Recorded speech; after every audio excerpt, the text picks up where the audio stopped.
seems at the moment that humanity is suffering a kind of collective soul sickness. There is a global epidemic of existential distress. The numbers don't lie. Anxiety and depression is being diagnosed at levels we've never seen before. The United Nations, in fact, has said that 800,000 people a year now are committing suicide across the globe. That is a larger number than the amount of people that die from armed conflict and natural disasters combined. The question is whether this should surprise us. Perhaps our personal narratives, our collective cultural operating system, our cultural narratives about who and what we are have hit their limit. They are no longer serving us. I mean, at the end of the day, should this surprise us? The philosopher Tolstoy said that man cannot live without finding a way to bridge the finite with the infinite, right? Kafka said man cannot live without a continuous belief of something indestructible within himself, right?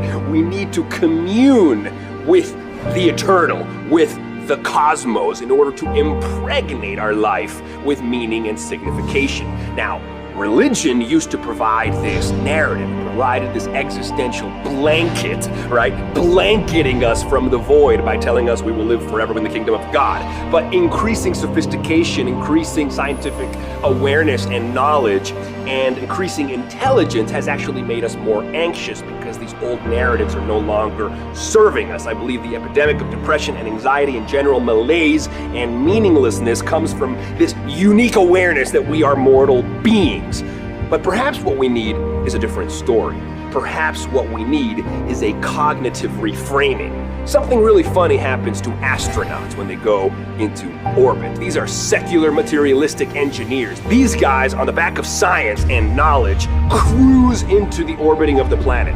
All of a sudden, they see the Earth as a single, solitary marble floating in the cosmos. They see everything they've ever known as just one thing. They see themselves and their planet as one. And this psychic transformation is known as the astronaut overview effect. Apparently, such a dramatic change in perspective, such a dramatic recontextualization of what we are changes us. And this ontological awareness gets rid of the feeling of meaninglessness and all of a sudden informs our whole phenomenological worldview with this idea that we are part of something greater than ourselves. Is a sense of noetic ultimate truth that goes deeper than everyday reality, right? And in that moment, that poetic hijacking of awareness and understanding, that overview effect, changes these astronauts forever.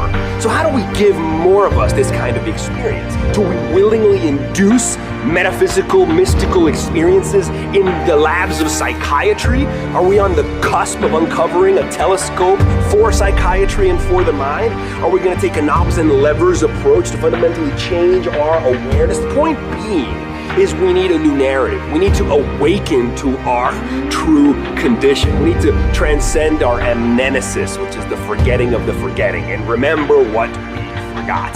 So this is a call to upgrade. This is a call to hack yourself. This is a call to become something more. We are a chrysalis about to turn into a butterfly. We are undergoing a metamorphosis and are about to spread our wings. We are not a cancer upon our host planet. We are a fetus, and this is our birth canal. It may be bloody, it may be turbulent, but we can be reborn anew. We can come out on the other side, transformed, transcended. It is our birthright, it is our calling, it is beckoning, my friends. It's a call to awakening.